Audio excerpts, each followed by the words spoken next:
Well, welcome to the library studio here of the YAHOWAH blog. I'm your host, Craig Winn. We're continuing with our series on Chakmah Choter. This is a series that is designed to explain the arrival of and the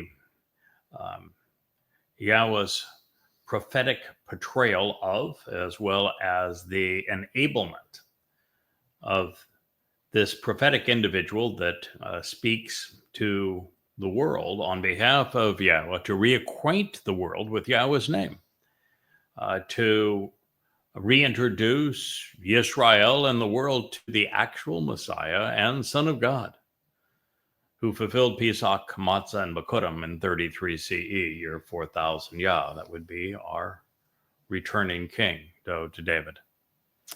And so this is the story of how he is able to deduce the role not only he has been asked to play, but to understand the entire picture of Yahweh from the very beginning to its conclusion. And we are in the midst of considering a passage from the Torah that is the second of three that is profoundly insightful. The first of those that we deduced understanding from was the great meltdown, where the children of Israel became so irascible that Yahweh and then Moshe gave up on them. And the second is pursuant to a really poorly understood event where Aaron and Miriam, the brother and sister of Moshe, came to him and after besmirching his wife, claimed that they too spoke for God. And God's response to others claiming to speak for him was immediate and unequivocal.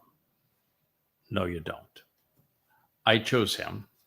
And this is the way he's explained that he spoke through him and inspired him and said, there's just no way that you also speak for me. He nipped it in the bud.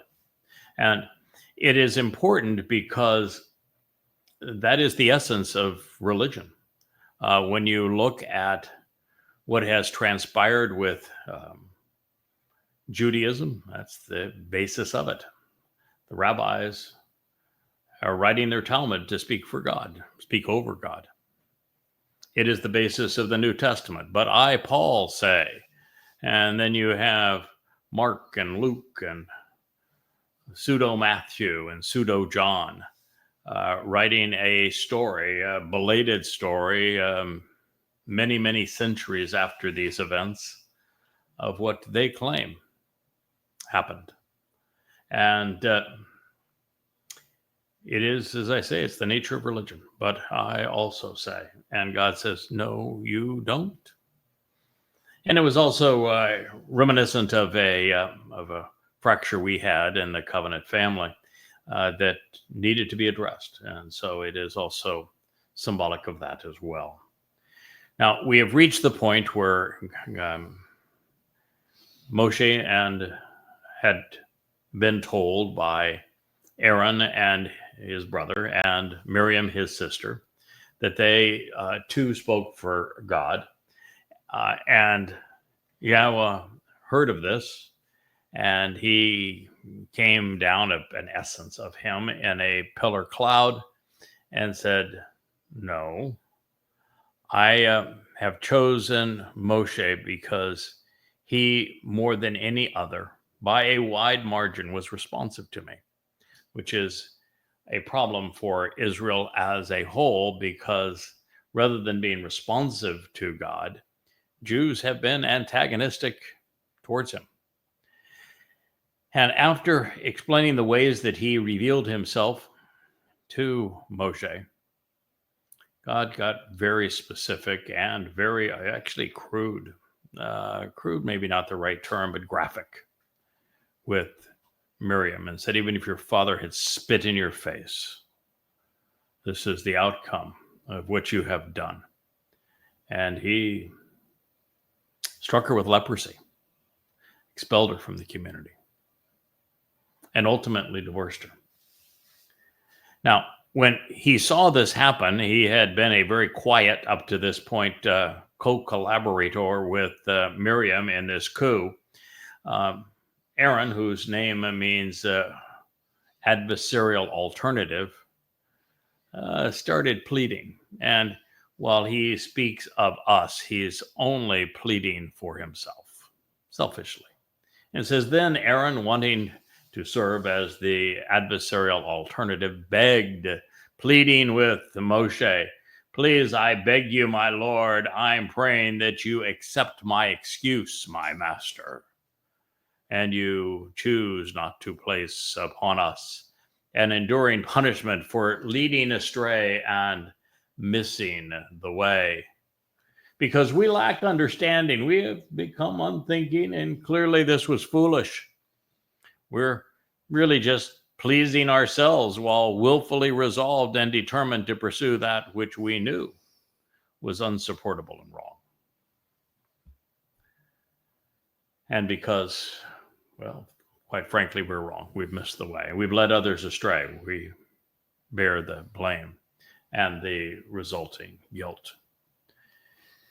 Now, as a result of his immediate confession, even though he was self-serving in this regard, because, well, we'll talk about that in a moment, but he is saying, okay, I'm wrong. And we were wrong in this regard. So he's saying, I'm part of this plot. We were wrong. And it was self-serving, and we had no justification. So because of that, Aaron wasn't penalized and extricated from the community. He wasn't stricken with leprosy. He wasn't divorced. He wasn't sent outside the community, where Miriam, his sister, Moshe's sister, also was. Well, that also suggests that since she was the one who spoke, making these claims, that she was the ringleader, and that Aaron was her purse puppy, kind of going along with the flow, trying to give her a little support, a little masculine support for the old woman there, and the sister. And the very fact that he admitted that, okay, we're wrong, God did not punish him, and he did the ringleader, Miriam. It also suggests that Miriam was the one who was conspiring all along to bring Moshe down by besmirching the character of his wife, which is how she started all this. But it also is interesting that he was begging Moshe not to do this because, well, his brother wasn't the one who responded. Up to this point, Moshe has said nothing.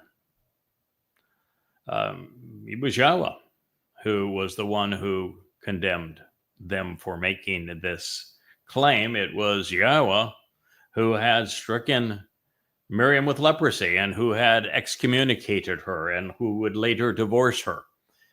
So why plead to Moshe? Because he knew he had no relationship with God. And the fact is that while Moshe had already made a horrendous decision and aiding and abetting the creating of the edifice of the golden calf, he, as Moshe's brother, was someone God said, I'm going to have here to speak when Moshe, you feel like you're tongue-tied. So he was kind of a comfort blanket for Moshe, and Moshe was already on his heels, having resigned from this mission in the previous chapter because of the belligerence of the people. So I didn't think Yahowah wanted to push it any farther. So here we are, and he has made this whole mea culpa. So wrongly claiming to speak for God, especially when, in addition to his chosen implement at a critical time, is a punishable offense. And that's why God struck Miriam. It leads others astray. And Yet in Aaron's case, he immediately stood down, never did attempt to speak for Yahowah, and had a full confession. I'm admitted I shouldn't be doing this. I won't be doing this. And ultimately just, please forgive me, Moshe. I should not have come at you in this way. I shouldn't even though he didn't say anything, I shouldn't even been there in support of this. It was all of the diatribe up to this point had been motivated by Miriam, which is unusual in ancient cultures, but it was important for us to know because it is germane to our situation, because the woman that had managed social media who lured many away, I think she's only retained about 6, but she lured a number away. She was the ringleader, just as Miriam is here. She's the one who spoke out, trying to undermine my wife, just as Miriam did here. And she's the one who conceived the plot for her own personal enrichment. She was the one, just as is the case with Miriam here, who was psychotic. And she had, as did Miriam here, a purse puppy, somebody to go along and build her little edifice, as Aaron had done with the golden calf previously. So there's a lot of this that just is prophetic and germane to our story. So with the Torah, we are told that we are not to add or subtract from it. Therefore, anything which differs from God's prescribed plan is deemed to be adversarial. And in Moshe's case, as well as that now of the Nachri and Choter, there would be no provision for an alternative. Every prophecy regarding the role that Yahweh has asked me to play to awaken his people, reintroduce his name, reacquaint the world with his Messiah, the very Son of God who served as our Savior, is an exclusive voice. There aren't 2 Nakar, there aren't 2 Choter, there aren't 2 Yada, but 1. And he is consistently presented as masculine singular, just as there's no spirit mom and there is no Nakara or Choterah in God's story. So as we witnessed late last year when we had the rebellion by the leprous hornets, and noticed how irrational they were in willfully pursuing what they have been told is, not only unsupportable in their claims, but their motives were laid bare. There is nothing left but the pursuit of spurious agendas and selfish ambitions in their case. As a result, they will bear the blame and they're going to retain the associated guilt. Now, there may be another Aaron in the group. I hope there is. There are some people that are on now just the fringe, if anything, of that group. They're not part of the little chat room in their maniacal mission that may think the better of it and return before it is too late. And I hope they do. Now, to suggest that Miriam's claims were poorly received would, of course, be the understatement of the Torah. But it has largely fallen on deaf ears because rabbis have followed in her footsteps, speaking over Yahweh and Moshe with their Talmud. And this is the reason why, if you explore what the official position is in Judaism of the rabbis, of Yahweh, Moshe, and Miriam in this situation, they all come down on the side of Miriam. They say that Miriam was the proper example of what one should do, that one should claim that they also speak for God, and that the ineptitude of Moshe, he had a failure of confidence in his leadership, and that it was Moshe's fault that he was timid at this point, and that it was Miriam who stood up and was ready to take the reins. Well, the fact, what they miss, of course, is that it was the children of Israel that were obnoxious towards God, and they remain so.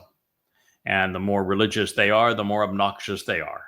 And that it is the rabbis who are claiming, as Miriam had done, that they also speak for God. And God said, hell no, you don't. And that in this case, the only reason that Moshe faltered is because the children of Israel were so belligerent. So they missed everything. They got everything wrong. And that God's response, well, is God's response. So even if you don't agree with it, it's God's response. Deal with it. Now, I happen to agree with God's response, which is that if he picks someone, he gives them the authority and the responsibility and just the ability to speak for him. Then he makes all the announcements and prophecies regarding this person's role and is clear that that's the person I have designated. Then you can't speak over him. Bad things happen if you do. Then you're not listening to God.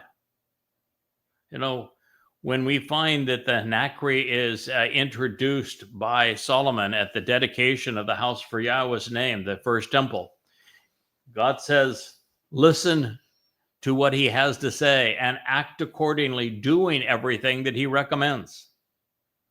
And that is difficult if you've got rabbis saying, no, don't listen to him, listen to us. We too speak for God.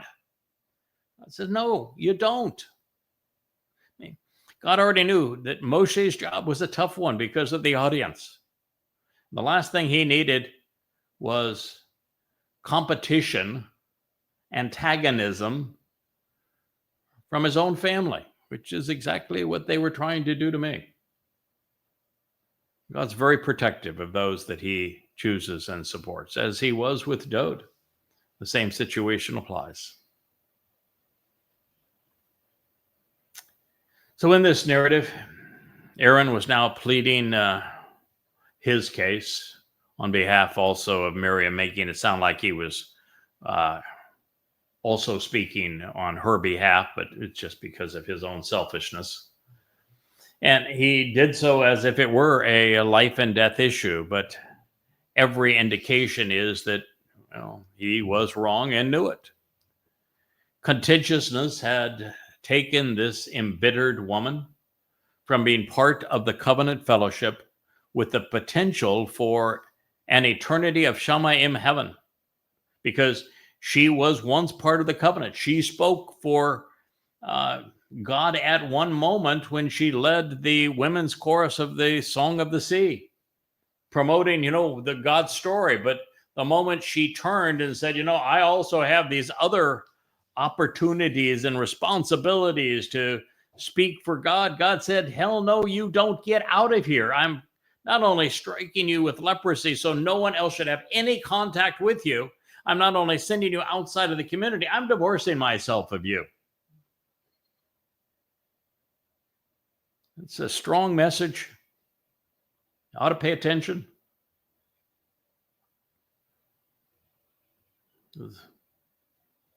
She'd forfeited her soul, with the consequence being eternal separation, was now hanging in the balance.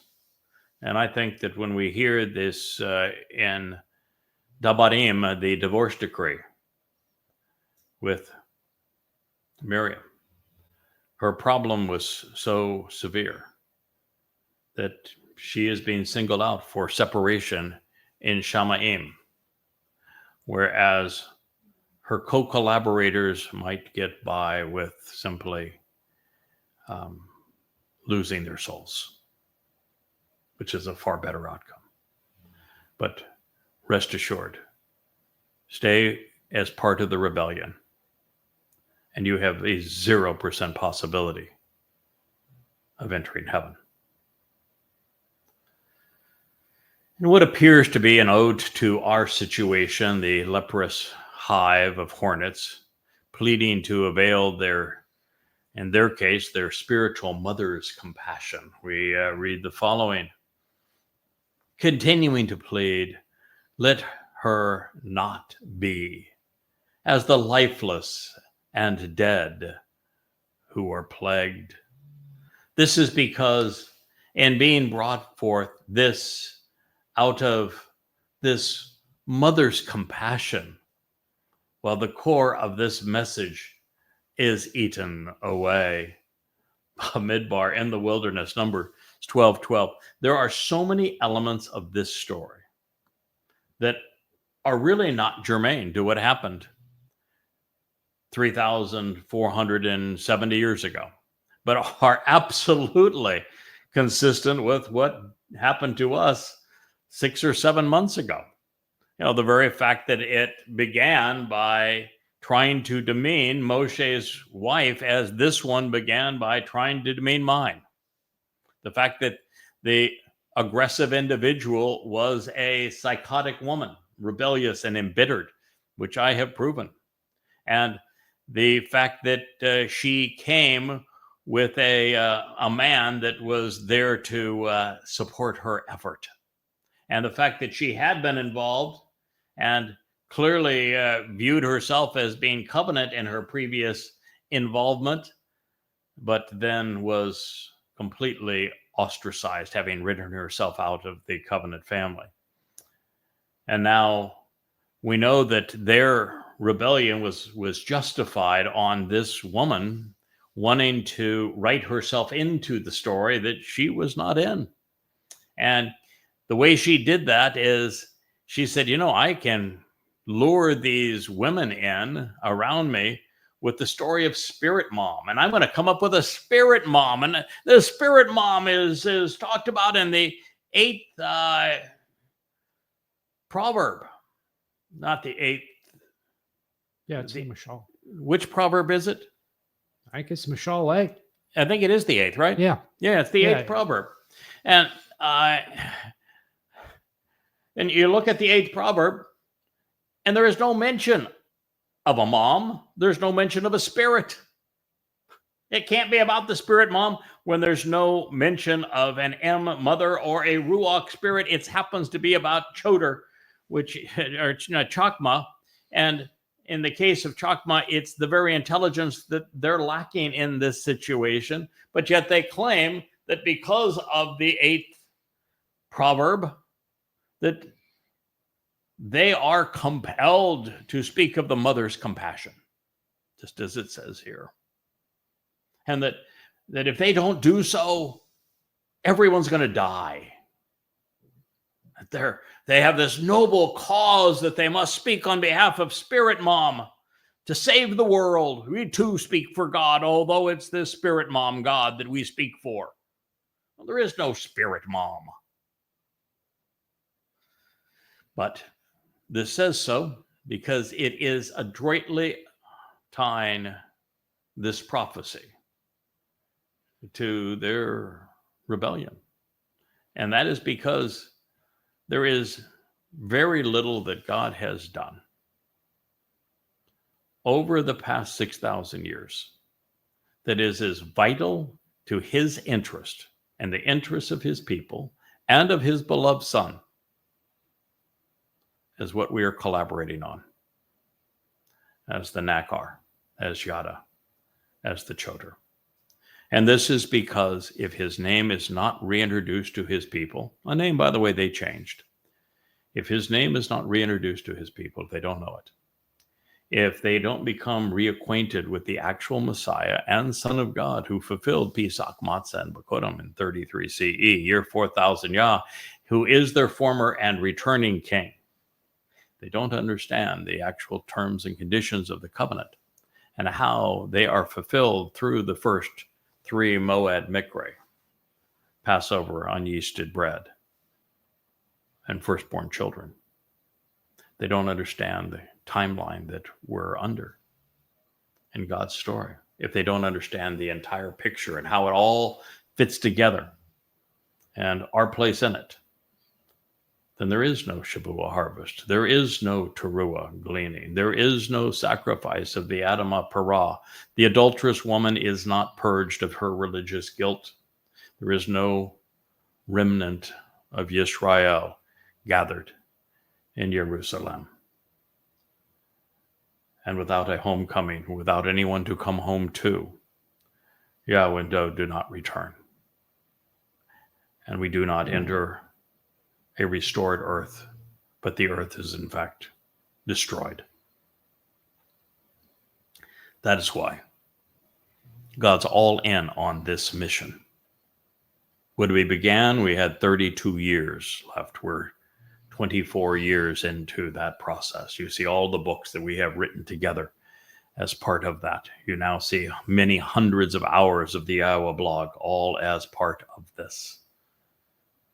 It means a great deal to God. He said, in the range of 1,000 prophecies regarding it, this actually being one of them, telling people how important this is, how serious it is, beginning in the Torah and running all the way through the last of the prophets. It's in the first chapter of Bereshith and the last chapter of Malachi. And here it is specific to us, continuing to plead, let her not be as the lifeless and dead who are plagued, because, well, that you are just bringing forth a mother's compassion. Well, the core of his message is eaten away. Yeah, their claim was the core of my message was being eaten away because I didn't appreciate Spirit Mom, and that they were vital to the very survival of the covenant because of their compassion for the Mother God.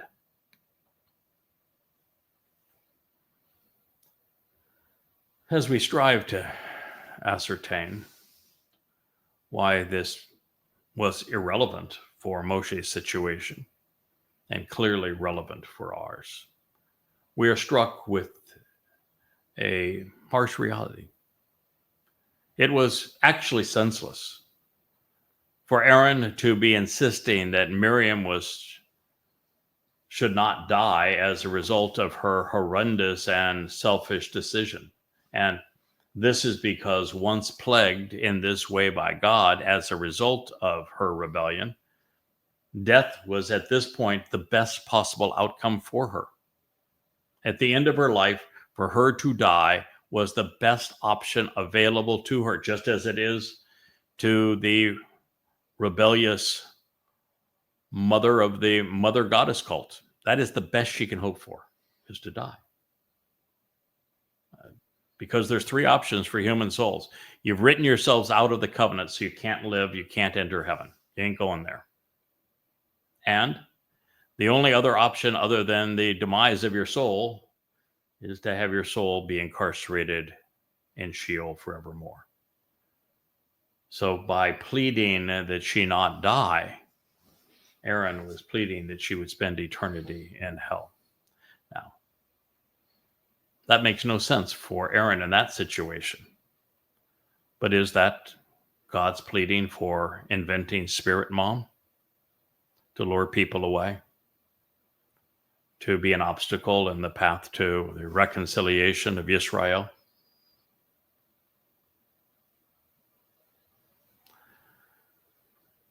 There had been no reference, and we know in this story, to an M mother in Miriam's case, causing us to question why it was M, why the mother was referenced in this narrative if it isn't specific to our situation, which was all about a Spirit Mom.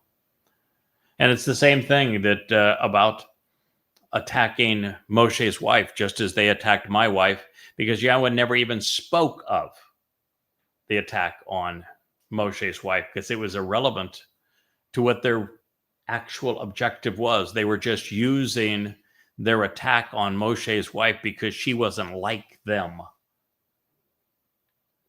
to justify their claim to speak for God. So God just focused on what the issue was. No, you don't speak for me. He does. Both of these things pursuant to our situation and not to this one 3,450 years ago. And that's important because God tells stories in history that are relevant to us today. That's the whole purpose of prophecy. That's the purpose of the Torah teaching. I mean, who is going to gain from this story? I mean, it's all over. She came up, said this. God said, hell no. She was stricken with leprosy. She was divorced. Aaron was scared out of his mind.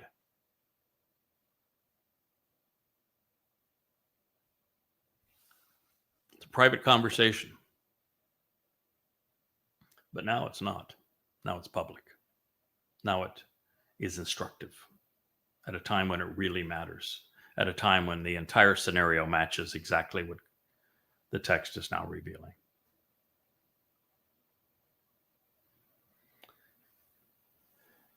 So not only was there no reference to an mother in Miriam's case, causing us to recognize that it wasn't a reference for that purpose, but for us. And that is because, by contrast, the insistence of a spirit mom, an M, became the central issue of the yatzah that was brought forth by those in the leprous hornet's nest.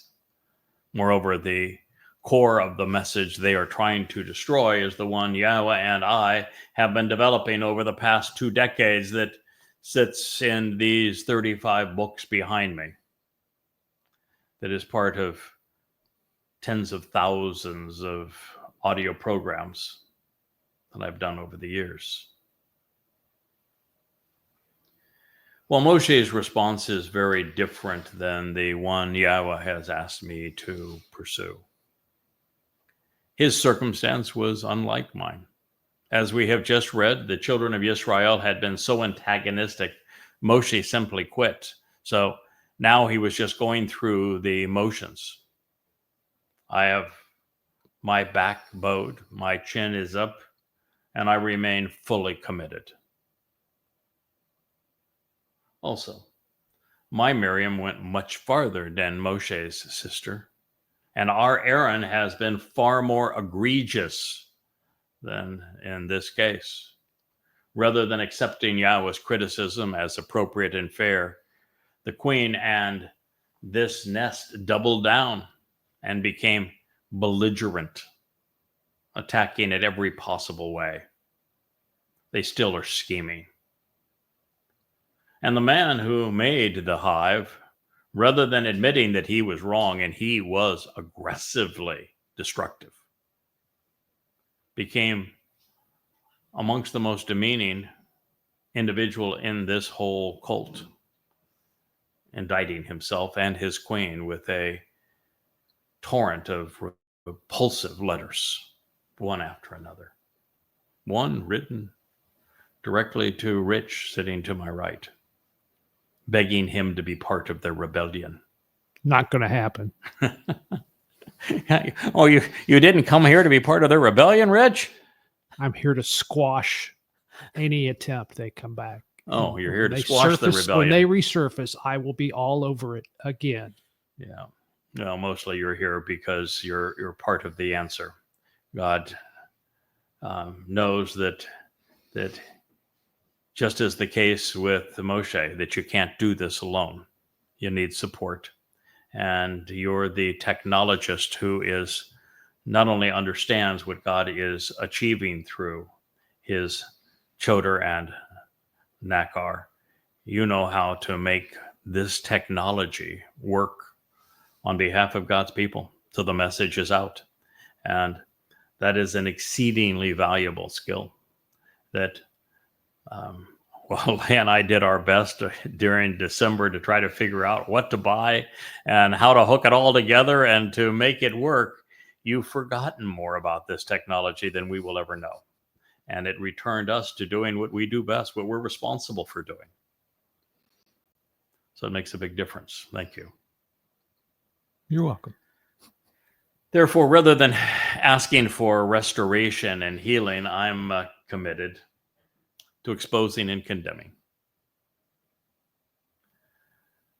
And this plague that has been was so ill-timed, I have no interest in forgiving. And forgive, the whole religious concept of forgiveness is so absurd. God doesn't forgive.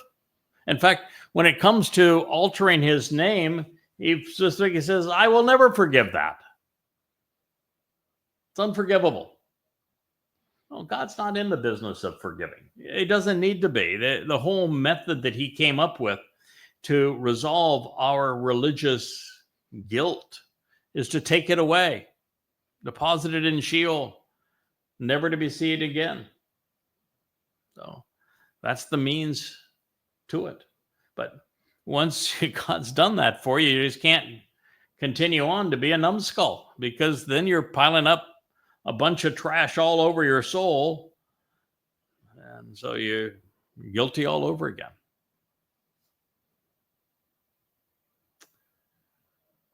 So, well, I don't want them to infect any others, and I don't want others lured into their hive. My primary concern remains the preservation and ultimate success of Yada Yahowah.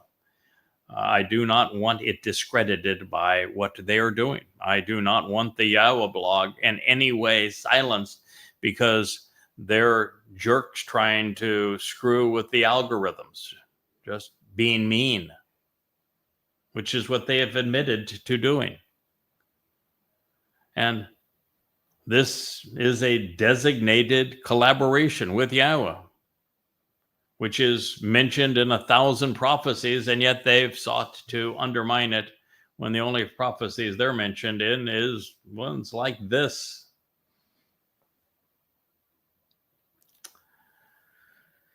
So then Moshe called out loudly to Yahowah to say, I am requesting that if you want to provide restoration and healing for her, well, then that would be my pleading too.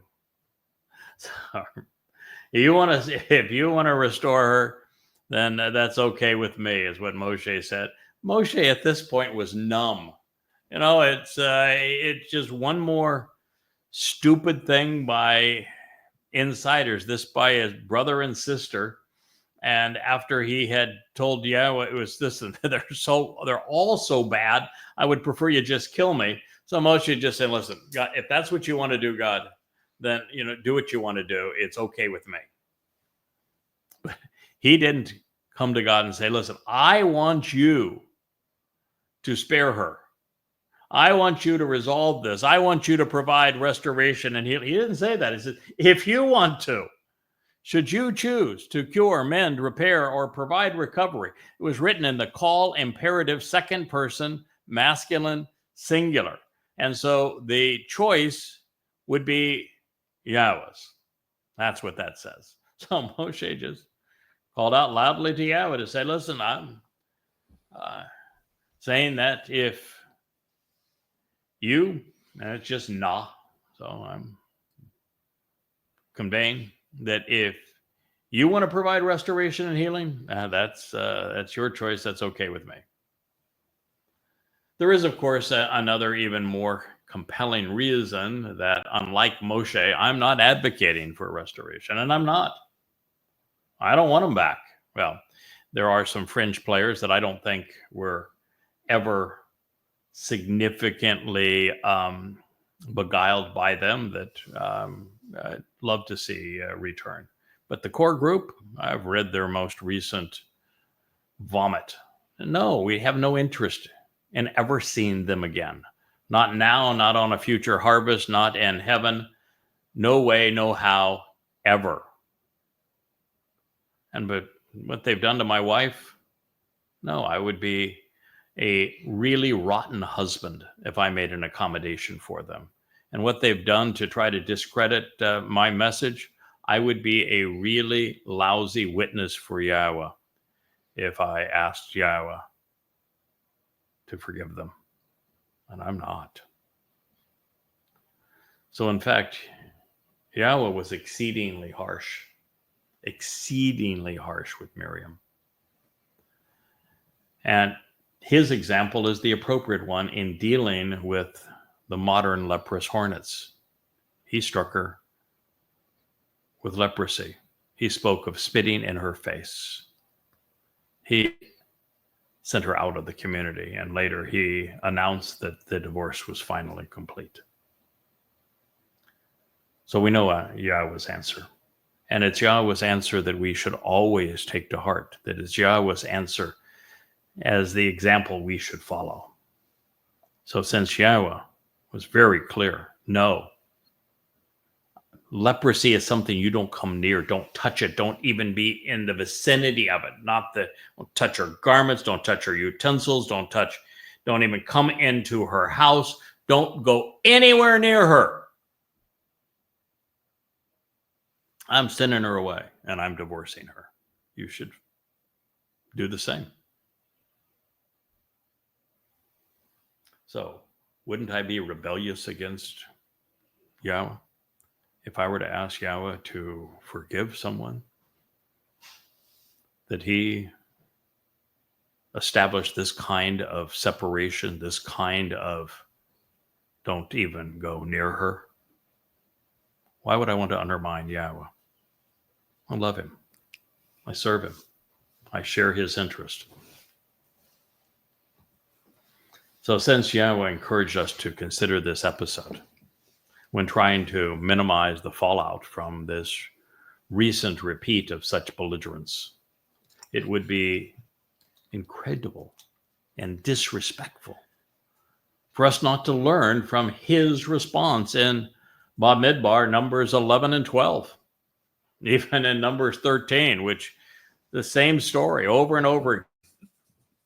After all, why seek Yahweh's guidance if only to disrespect his instructions in this regard? And let's be perfectly clear. God was exceedingly disappointed and disgusted by Miriam. Moreover, Yahweh said to Moshe, even if her father had shown his contempt by repulsively spitting in her face, let no one question that she has brought this on herself and should be disgraced, humiliated, and shamed, and on an ongoing basis. Do not question that she deserves to be embarrassed and deprived, even disrespected, and have unmitigated shame thrust upon her. Nifl, imperfect, as a promise and sworn oath for these 7 days. Now, if you want to think that it was 7 24-hour days, you just go right ahead. Because these 7 days represent the 7 days of the Moed Mikre. They represent the 7 days from Eden back into Eden. She's gone. And as I shared with you, my wife has just walked back into the room and sitting on the couch over there with Rich. And the message that I delivered when she was out is that I would be a really lousy husband and a horrible man if I sought to bring this evil woman who had so viciously attacked my wife, seeking to demean her, seeking to write essays that condemned her to hell. Mm-hmm. If I said, oh, yeah, let's all forgive and let's just all get along, we'll all come on right on back.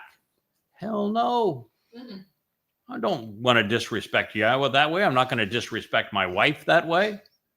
I'm not going to advocate for evil in this regard. And when Yahweh was asked, what did he say? Even if her father had shown his contempt by repulsively spitting in her face, which, by the way, was true with this rebellious psychopath. Her parents were so disgusted by her, they threw her out of the house. She lived under a bridge, I think, for a while because they couldn't deal with her.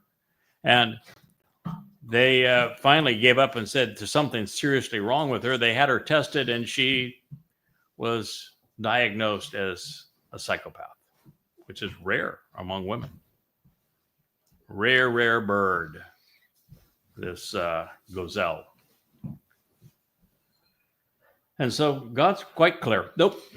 Even if her father had shown his contempt by repulsively spitting in her face, no mercy. Let no one question that she brought this on herself. She should be disgraced. She is to be humiliated. She is shamed on an ongoing basis. In the imperfect, there is no end to her shame. And it is a promise and a sworn oath for 7 days. There are 7 Moed Mikres, you'll miss them all. There are 7 eras that lead us back to the garden. She's excluded from them. You can't do this with Yahowah. There are no-goes lanes. And in the case of this psychopath, she actually changed Yahweh's name to make Yahowah sound like he was schizophrenic and had a mommy and daddy both in his little persona. Yeah, the hand was supposed to be daddy and the tent peg was supposed to be mommy, except for the fact that the tent peg is masculine and the hand is feminine, but they didn't look that part up because they're not very Chakmah. And they changed Yahweh's name, which is clearly pronounced Yahowah based upon Torah, based upon Hayah, to Yahweh, all to accommodate their desire to change God into their image, into her image. You can't do that and spend any time around the Almighty, particularly when we are at a period where everything is on the line. We devote every waking hour to this because we only have 11 months left for the Shabuah harvest. We only have 8.5 years left, 99 months until the Teruah ingathering, to the sacrifice of the red heifer, to the final remnant being restored in Jerusalem, to the return of our King with his father, Dod and Yahowah. We have very little time left. And over the last 3,470 years, Jews have been exactly as they were portrayed in the previous chapter of Numbers. They were just like Miriam in this chapter. And to change their attitude, to get them to finally give up on themselves, of them talking over God, of them not listening, of their erasing Yahweh's name, of them being belligerent. It's a tough, tough battle. Especially difficult today. And we need to focus on what we're doing. And there are enough obstacles already in the path to clear that we do not need more, nor do we need to be cut down at the knees in the midst of this. So as a result of what she had brought upon herself, God says she must shut up. This is God speaking.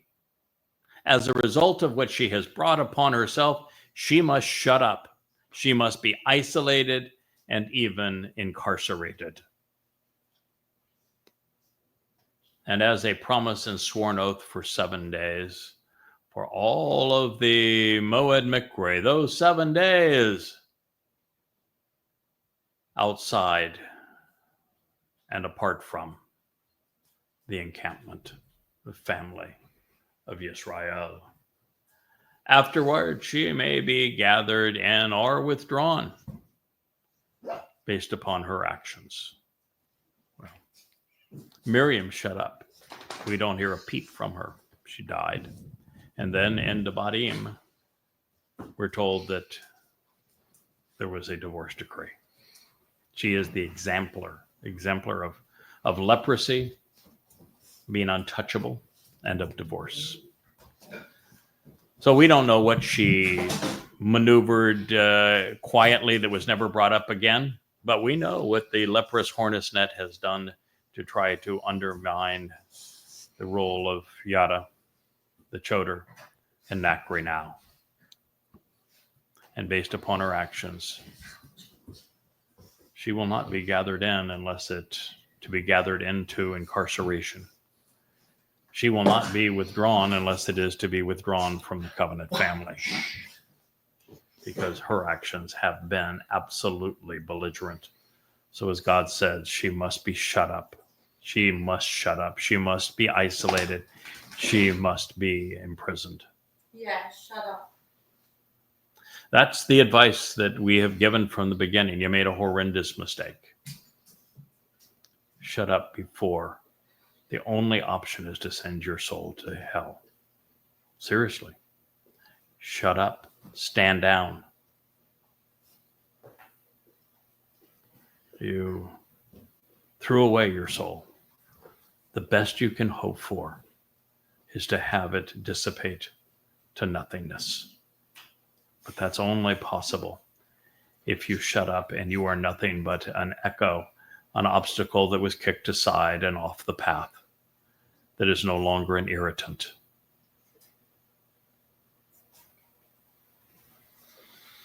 This is, quite frankly, the most disgusted and angry we have ever witnessed Yahweh. From God's perspective, Miriam was revolting.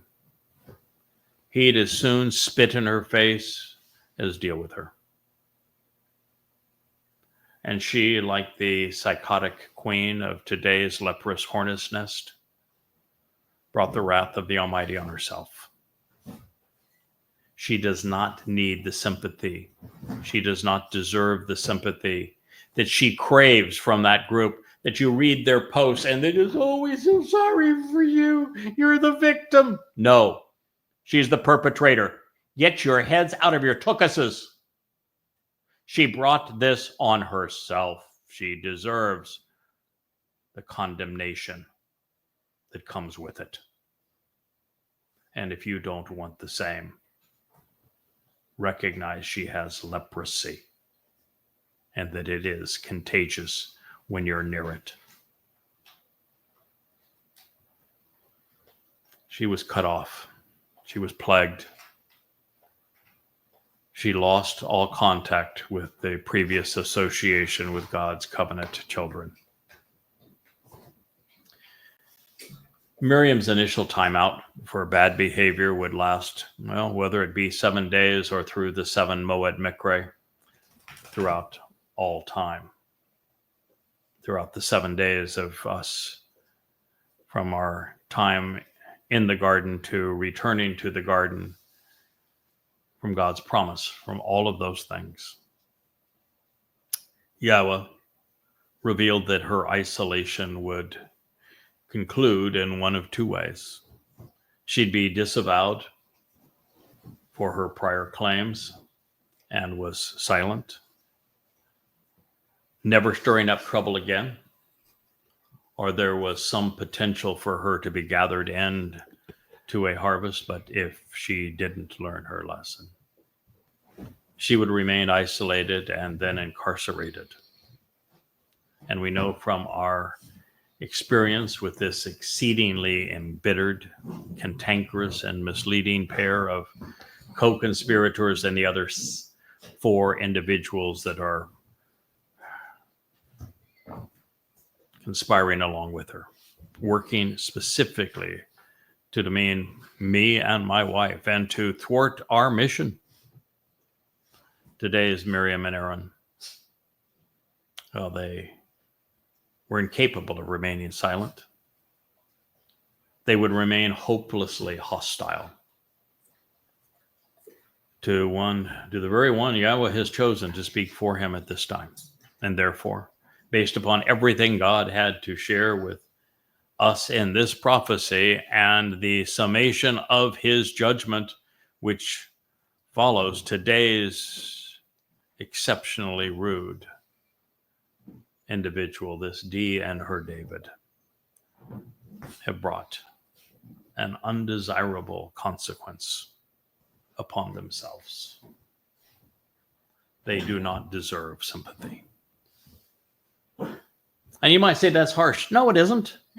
You risk the restoration of the mortal remnant of Yisrael. You risk the numbers of wonderful individuals who would have otherwise participated in the Shabuah harvest and the Towrah ingathering.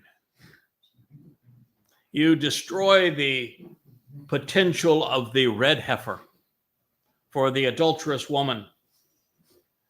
You end the opportunity that Dowd deserves to be recognized for all he has achieved, and for Yahweh's name to be restored in his people, and for them to be protected against Islam and against this wrath of Christian hatred that is written into their New Testament that dehumanizes them and then robs them of their Messiah and robs them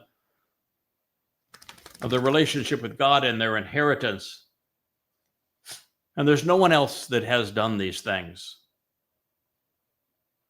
And they would rip it all away. She sounds all for their own selfish interests. She sounds a lot like Paul. So you want God to forgive them? Hell no. He's already told you his position. Well, this is the conclusion of this discussion. It was not the last we hear of Miriam. In Numbers 21, we are informed of her death.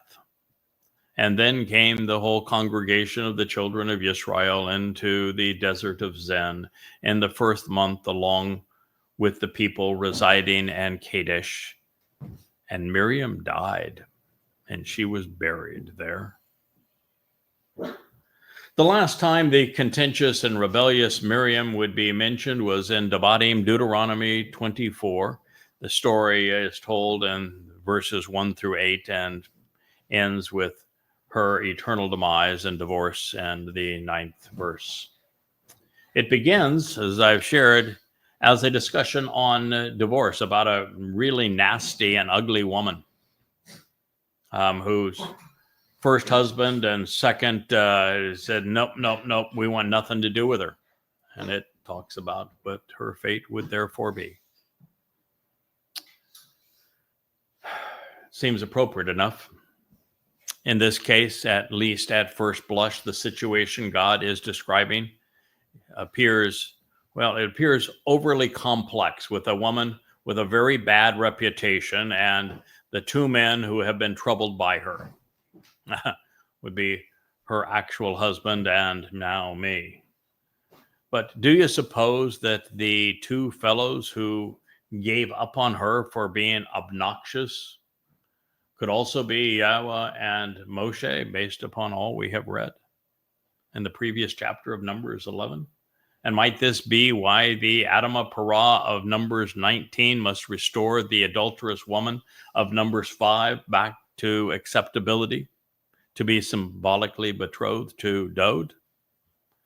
Yeah, I think it is the same case that we have just read, and I think it is symbolic of all of that. Well, I'll let you decide. It's a really interesting narrative, and it reads as follows. Indeed, when a man, a male individual, it's an ish, grasp hold of and obtains for a prolonged period a woman, and marries her for a limited time, and then if it comes to pass that she does not find favor in his eyes because he has found with her, exposed when she was laid bare, some serious ugliness, so to speak. And he writes her a letter of divorce, and he puts it on her hand, and he sends her out from his house. And she goes out from his house and goes and becomes another man's. And he despises and he hates her too. The last man who wrote her the letter of separation and divorce so as to put it in her hand and to send her out from his house, or should this last man die in the relationship while grasping hold of and obtaining her for a short period as his woman, then her first husband shall not be able to comprehend or endure this. As the one who sent her away for a time, only to return to take her to be his woman in a relationship after this relationship where she has on her own initiative become filthy and defiled. Indeed, it is a detestable abomination of hers in the presence of Yahowah. So you should not continually bear the blame and become guilty in the land that for the benefit of the relationship Yahowah your God is giving to you as an inheritance. This was Devarim words, Deuteronomy 24:4. Pretty long explanation, but what it basically says is that this woman, that's Israel, had become really repulsive to Yahowah when her nastiness was exposed to him. He wrote her a letter of divorce, which Yahowah did in Hosea. And so she went off and she chose another. And she ran off, and the other was Judaism, where she is now, the queen of the Shabat. And of course, in Judaism, women are deemed vastly inferior. And so he doesn't really love her either, just using her. And so now what happens is she wants back in God's good graces, but God said, no, I wrote her the letter of divorce. It would be based upon all she has done in her antagonism towards me and then her religious whoredom. I don't want her back. Even if and when her second husband dies, I don't want her back. She's guilty. She should bear the blame, particularly when you all come back to this land. So very early on during the Exodus, Israel became religious, as you know, and abhorrent, making her repulsive from Yahowah's perspective. And the more Moshe was exposed to Yisrael, the more he saw this adulterous woman for who she really was. He came to despise her, wanting to divorce her, just as did Yahowah. Therefore, all things considered, I think this was written and designed to explain the need for the red heifer to cleanse this whore of Yisrael before the king's return. So she could be betrothed to Yahowah because, well, her first husband doesn't want her the way she is, and her second husband, the religious one of Judaism, disgusted by her too. And even if he dies, which he will, the religious one, God doesn't want her back, but he does know that his king can't be king without a kingdom. And so the resolution is to have the red heifer restore her, clean her up, purge her of all of her religiosity and disgusting toba. And that's the nature of this story. Now, should I be right in my assessment, then this is addressing the honeymoon, when the adulterous woman is purged by the red heifer, both in numbers, both on equidistant on both sides of the story. And Numbers 12 that we're reading right now, we got Numbers 19 and Numbers 5. This is sandwiched in between the two. And now we're reading in Devarim at the conclusion how these things all come back together. God is a masterful storyteller, and he has equipped his Choter to be the first to understand these things and share them with you, because he wants you to understand too. So this, I think, is addressing the honeymoon, which will commence on Kippurim and continue through Sukkah. By that time, every battle will have been won, and we will all be in the tupa canopies, the tents of the bridegroom and bride. So when a man accepts a renewed and restored woman, now this back now is, remember the whole story of the adulterous woman and how there is a man, there is an individual that wants her back. She's filthy, but he wants her back. Well, the one who wants her back is Dode, and she's filthy, so we have to have a remedy. The remedy is the red heifer. So when a man accepts a renewed and restored woman, he should not go out with the conscripts to fight and not be extended for him for any event, even in a speaking role. He will be free at home 1 year to be happy and to enjoy his time with his woman, who just gave me the 1 hour finger holding up a Wookiee and a delightful scene of vision for the eyes. Fortunately, I have the most beautiful of women as opposed to this woman who my role is to cleanse. So he'll be free for a year to benefit from the relationship and to enjoy his new life with his restored bride that he has now accepted. Debatim, words, Deuteronomy 24:5. The first year of the 1,000-year celebration of Sukkah is going to be a honeymoon. Dode's not going to be put to work immediately. He's going to enjoy his relationship with his new bride, a restored Yisrael. I think it's as it should be. With all they have put him through and denying what he has done, what more appropriate response than to give Dode a full year off just to enjoy the restored relationship? Yahowah is a great dad. He's happy for his son. My lovely wife is holding, smiling and holding a smiling Wookiee because, it is a great life. Our Father, he is exceedingly compassionate and generous to his children. So if I am correct that this is addressing Dode, and it certainly seems obvious to me, then it would appear that he is going to be afforded a full year reprieve from duties while he enjoys the restoration of his relationship with Yisrael.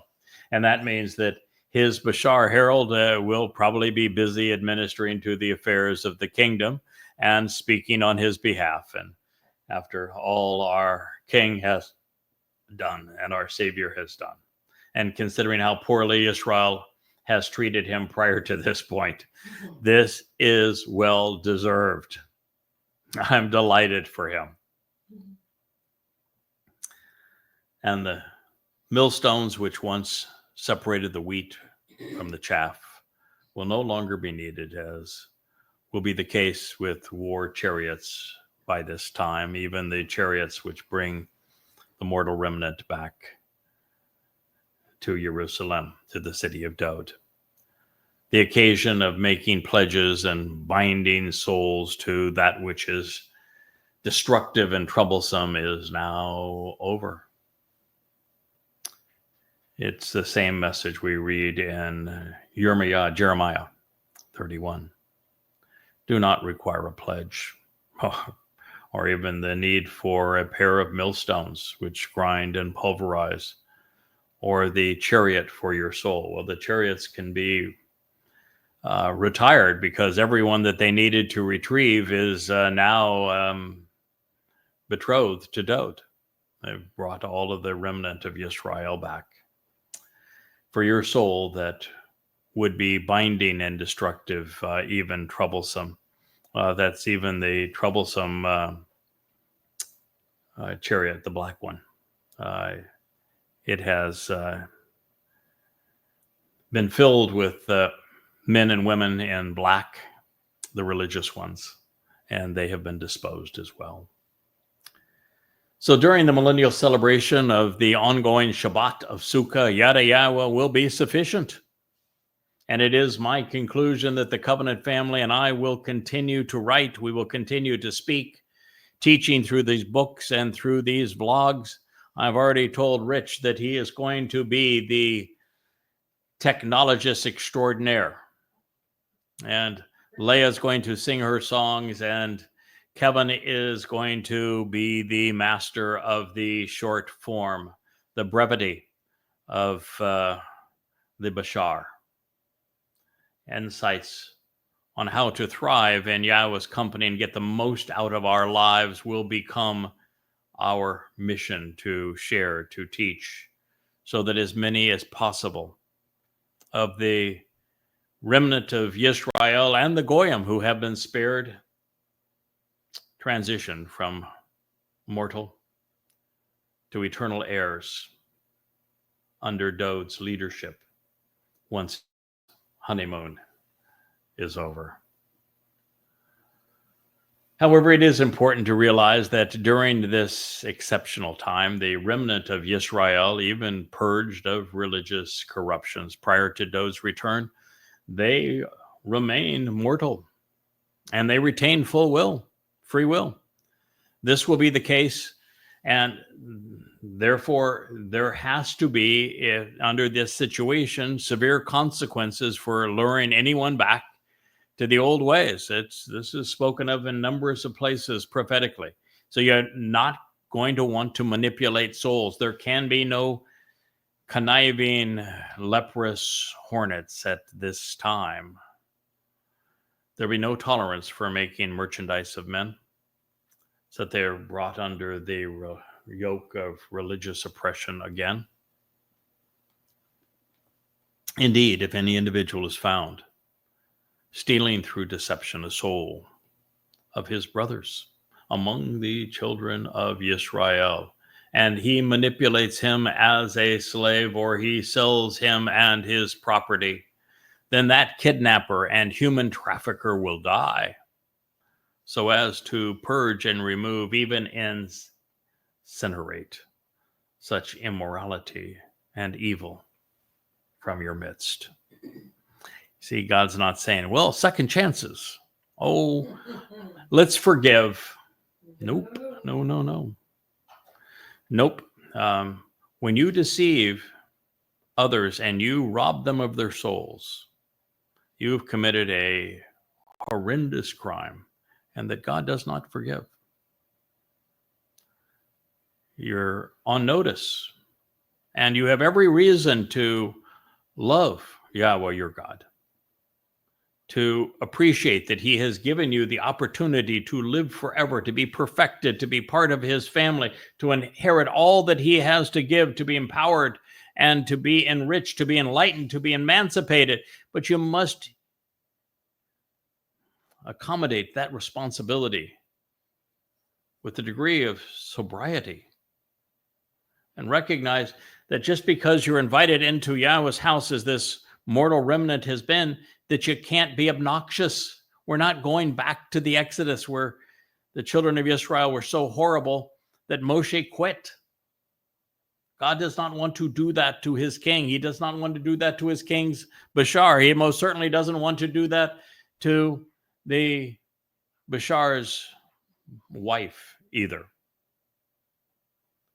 So Yahweh considers the kind of religious deceptions that steal souls away from him by stealth to be manipulative and immoral. Religion is therefore a form of human trafficking in which the perpetrator is essentially committing suicide. And as it relates to our situation, the leprous fatling and psychopath promoting the mother goddess cult stole nearly 20 grand from my wife and I just prior to her embittered rebellion, and while also luring 8 souls away, 6 of whom remain, including the man who built her online nest. And for this crime, today's Miriam and Aaron have been purged and removed from the covenant family. But what they have done is ra'ah, immoral and evil, ba'kareb, in our midst. Now, you might think I'm being vindictive. No, I really don't give two hoots about them. But Yahweh does. Yahweh teaches us lessons that he wants us to pay attention to observe, and to pursue, to act upon. And God didn't take the time to teach us this lesson and then inspire me to share it with you for no reason than he is going to pass it all by and forget. No, he told us this story so that we would know exactly how to respond, and we could respond in a manner that is consistent with his teaching and his guidance. He despises deception, particularly when it is rebellion against him and those he has chosen to work with, as well as those that he wants to redeem. And fortunately, there is a vaccine, one that will negate even a leprous plague. Choose to be especially observant, God says, closely examining and carefully considering. In the case of this battering plague, with this invasive fungus which aggressively assaults, striking blow upon blow and causing many to stumble and fall, of leprosy, this spore and smut of infectious disease, even as a malignant and incurable hornet. To be exceedingly perceptive, be thoughtful, on your guard, and focused, and act engaging and doing according to everything that for the benefit of the relationship. The Lois, these priests, those who are providing guidance, have instructed and taught you, because there is a new Lois. You see, even Dode and also Elia are going to serve in this role. And I guess you can't serve my brother, the high priest and king, without also being in this role myself. And so pay attention to what they are instructing and teaching you, providing as guidance and direction for you, according to the way that I instructed them, God said. You should be observant and you should engage, act upon what God is saying. Devarim, Deuteronomy 24:8. Wow. It is by closely examining and carefully considering Bamidbar 11 and 12, and now Devarim 24, on this subject, at Yahweh's insistence, that we have come to understand the invasive fungus of antagonism towards father and son that has consumed the world like a devouring fire. We cannot overlook these blowhards or their assault on the truth, because our stated mission is to remove obstacles along the way, not collect them. The more aware we are of the debilitating disease infecting so many around us and how contagious they are, the less the leprosy will spread and the fewer the hornet will sting. When these impediments to our success appear in our midst, we must follow Yahweh's example. We must denounce them. We must spit in their face. We must engage on behalf of father and son and never run, doing as we have been instructed. With this known, be aware that we are being Ashah, called to action, and that Yahweh is Yarah, instructing and guiding us. Yarah is the verbal root of Torah.